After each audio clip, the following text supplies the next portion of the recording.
नमस्कार साथियों, आज हम कक्षा 9th का जो फर्स्ट चैप्टर है नंबर सिस्टम यानी कि संख्या पद्धति, इसके बारे में जो बेसिक चीज़ें हैं जो अब तक हम प्रीवियस क्लासेस में करते आए हैं उनके ऊपर एक थोड़ी सी नज़र डालेंगे।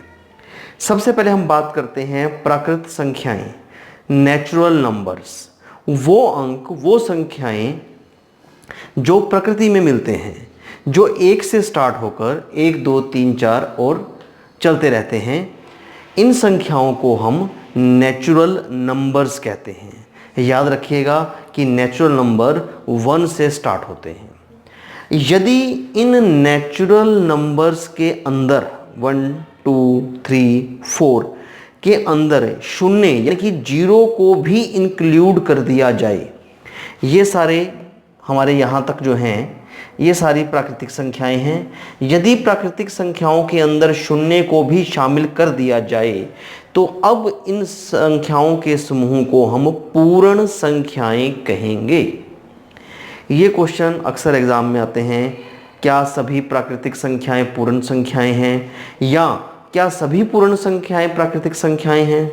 तो अब आपको ये बड़ा क्लियर हो जाना चाहिए कि प्राकृतिक संख्याएं नेचुरल नंबर 1 से स्टार्ट होते हैं और जो होल नंबर हैं वो 0 से स्टार्ट होते हैं। इसके बाद हम बात करते हैं पूर्णांक की। जैसे कि आपने कक्षा 7 में और 8 में पढ़ा है कि कुछ ऋणात्मक, कुछ नेगेटिव नंबर भी नंबर लाइन पर आपने देखे हैं। यदि इन नेगेटिव इंटीजर्स को भी इंक्लूड कर लिया जाए, हम ये कह सकते हैं कि जो ऋणात्मक अंक हैं उनको भी इन्हीं पूर्ण संख्याओं में सम्मिलित कर लिया जाए, तब ये हमारे पूर्णांक बनते हैं। इसमें ध्यान ये देना है, पहली कंडीशन कि वो संख्याएं पूर्ण होनी चाहिए, दूसरे कि वो ऋणात्मक भी हो सकती हैं और धनात्मक भी हो सकती हैं। जो 0 है इसको नॉन नेगेटिव, नॉन पॉजिटिव कह सकते हैं आप, कि इसमें पूर्णांकों में हम ऋणात्मक अंक भी लेते हैं और पूर्ण अंक लेते हैं और धनात्मक पूर्णांक भी लेते हैं और शून्य को भी लेते हैं। इसके बाद परिमेय संख्याएं। परिमेय संख्याएं के बारे में भी आप पहली क्लासों में पढ़ चुके हैं, जिसको हम रेशनल नंबर कहते हैं। इसकी जो डेफिनेशन है, जो इसकी गणितीय परिभाषा है कि which number can be represent by P by Q form where P and Q are integers and Q is not equal to 0।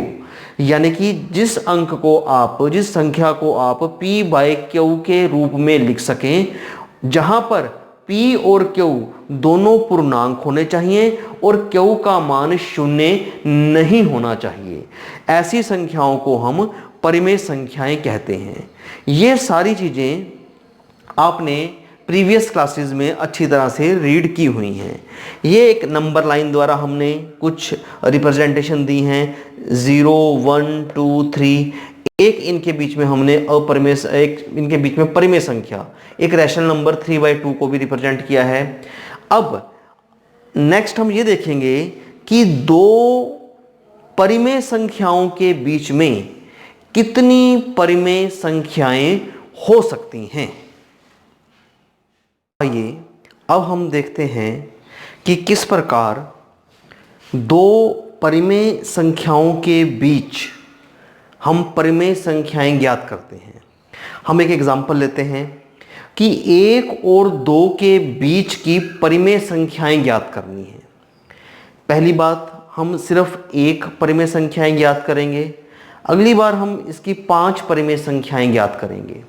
यानी कि ये हमारे पास 1 है और ये 2 है। जैसा कि हम जानते हैं 1 और 2 दोनों ही परिमेय संख्याएं हैं, क्योंकि दोनों ही P by Q की फॉर्म में लिखी जा सकती हैं।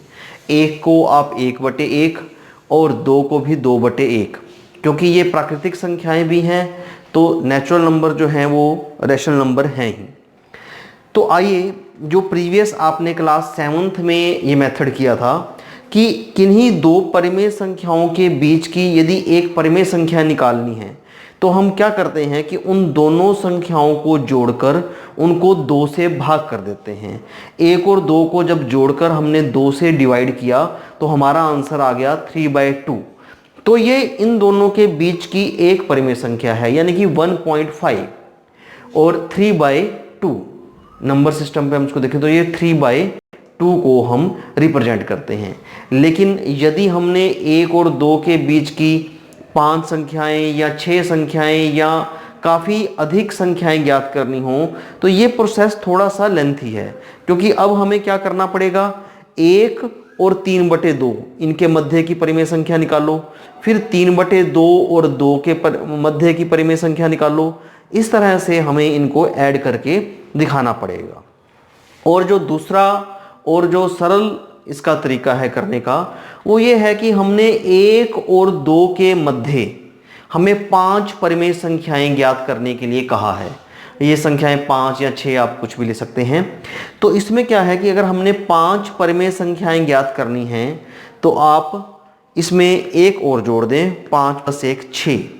अब हमने अपनी इन परिमेय संख्याओं का जो हर है, डिनोमिनेटर है, उसको 6 बनाना है। इक्विवेलेंट जो नंबर इसका हमने बनाना है, इसके डिवाइड में 6 आए, 1 के भी और 2 के भी, यानी कि 5 + 1 = 6 को हर लेकर 1 और 2 को परिमेय संख्या के रूप में लिखते हैं। 1 को 6 से गुणा कर दिया, 6 से भाग कर दिया, 6/6 आ गया। 2 को 6 से गुणा कर दिया, 6 से भाग कर दिया, 12/6 आ गया। यानी कि 1 और 2 के जो समतुल्य संख्याएं हैं 6/6 और 12/6। अब आप 6 और 12 के मध्य की पांचों संख्याएं लिख लें, 7/7, 8, 9, 10, 11, और इन सब के हर जो 6 होने चाहिए। तो ये जो संख्याएं आएंगी, ये परिमेय संख्याएं आएंगी 7/6, 8/6, 9/6, 10/6 और 11/6। ये 5 संख्याएं हैं जो 1 और 2 के मध्य हमने ज्ञात की हैं। अब 1 और 2 के मध्य और भी काफ़ी सारी संख्याएं ज्ञात की जा सकती हैं, और दूसरे शब्दों में हम ये कह सकते हैं कि किन्हीं 2 दी हुई परिमेय संख्याओं के बीच अपरिमित रूप से अनेक संख्याएं होती हैं, कि जो हमारे पास 2 रेशनल नंबर हैं, इनके बीच में इनफाइनाइटली मैनी रेशनल नंबर हम फाइंड आउट कर सकते हैं। एक ये तरीका है। दूसरा सरल तरीका ये है, इसके द्वारा आप 5 परिमेय संख्याएं, 6 परिमेय संख्याएं या 10 परिमेय संख्याएं भी आसानी से और कम समय में ज्ञात कर सकते हैं। इसके बाद हम एक्सरसाइज 1.1 के क्वेश्चन करेंगे। एक्सरसाइज 1.1 का जो पहला क्वेश्चन है, क्या 0 एक परिमेय संख्या है? क्या आप इसे p/q के रूप में लिख सकते हैं, जहां p और q पूर्णांक और q is not equal to 0। ये वही परिभाषा है जो आपको रैशनल नंबर की यानी कि परिमेय संख्या की बताई गई है। क्वेश्चन यह है कि क्या 0 एक परिमेय संख्या है? तो उत्तर है हाँ, क्योंकि आप पहले इस बारे में पढ़ चुके हो। 0 को आप 0/1, 0/2, 0/3, 0/-5 किसी रूप में भी लिख सकते हो। तो 0 एक परिमेय संख्या है, क्योंकि ये परिमेय संख्या की परिभाषा की कसौटी पर खरी उतरती है। दूसरा क्वेश्चन है, 3 और 4 के मध्य की 6 परिमेय संख्याएं ज्ञात करो। यही मेथड अभी आपको मैंने एग्जाम्पल द्वारा बताया था कि जैसे हमने इसके बीच की 6 संख्याएं ज्ञात करनी है, तो 6 और 1 7। अच्छा, एक क्वेश्चन और भी है, उसकी अभी डिस्कस करते हैं कि 6 परिमेय संख्याएं ज्ञात करनी है, 6 उसमें हमने एक और जोड़ दिया 7। इन परिमेय संख्याओं को 3 और 4 के हरों को हमने 7 बनाने का प्रयत्न करना है, यानी कि समतुल्य परिमेय संख्याएं लिखनी है। 3 को और 4 को दोनों को ही 7 से गुणा किया, 7 से भाग किया, हमारे पास आ गया 21/7 और 28/7। अब इनके बीच की आप 6 परिमेय संख्याएं 22/7, 23/7, 24/7, 25/7, 26/7, 27/7 लिख सकते हो। और यहाँ पर मैं आपको और बता दूं कि जरूरी नहीं है कि आपने इसको 7 से ही गुणा और 7 से ही भाग करना है। आप, क्योंकि कम से कम 6 संख्याएं चाहिए, आप इसको 7 की जगह पर 10 से 20 से भी गुणा भाग दोनों को कर सकते हो। हर दोनों के समान रहने चाहिए, और तब आप इनकी और भी अधिक परिमेय संख्याएं ज्ञात कर सकते हो, जैसा कि क्वेश्चन नंबर 3 में मैं आपको करके दिखाऊंगा। ये क्वेश्चन नंबर 3 है, जिसमें हमें 3/5 और 4/5 के बीच की 5 परिमेय संख्याएं ज्ञात करने के लिए कहा है। हमने इनके बीच की 5 परिमेय संख्याएं ज्ञात करनी हैं, तो हम इनको 6 से भी दोनों को गुणा कर सकते हैं, लेकिन इस बार हम गुणा कर रहे हैं इनको 10 से। 3/5 को समतुल्य संख्या बनाने के लिए हमने 10 से गुणा और 10 से भाग किया। 4/5 को भी 10 से गुणा 10 से भाग कर दिया। आप 10 की जगह पर कोई अन्य अंक भी ले सकते हैं, जैसे आप दोनों को 6 से भी गुणा और भाग कर सकते हैं। तब भी जो इनकी समतुल्य परिमेय संख्याएं आएंगी, जैसे इसमें आ गया 3/5 का 30/50 और 4/5 का 40/50। अब आप इनके मध्य की कोई भी 5 परिमेय संख्या लिख सकते हैं। हम सीरियल से ही 31/50, 32/50, 33/50, 34/50 और 35/50, यानी कि ये परिमेय संख्याएं हमने इन दोनों के मध्य की ज्ञात कर ली। अब जो 4th क्वेश्चन है, उसमें वैसे तो सत्य और असत्य के छोटे छोटे क्वेश्चन हैं, लेकिन बड़े इंपॉर्टेंट क्वेश्चन हैं। आइए अब हम क्वेश्चन नंबर 4 पर चर्चा करते हैं। क्वेश्चन नंबर 4 में इसके 3 पार्ट हैं, जिसमें हमें सत्य और असत्य के बारे में बताना है और इनके कारण भी देने हैं। पहला है, प्रत्येक प्राकृतिक संख्या एक पूर्ण संख्या होती है। तो अभी थोड़ी देर पहले जब आपको बताया गया था, तो बताया गया था कि प्राकृतिक संख्याएं 1 से शुरू होती हैं और पूर्ण संख्याएं 0 से। तो ये बात सत्य है। जितनी भी प्राकृत संख्याएं हैं वो सारी पूर्ण संख्याएं हैं।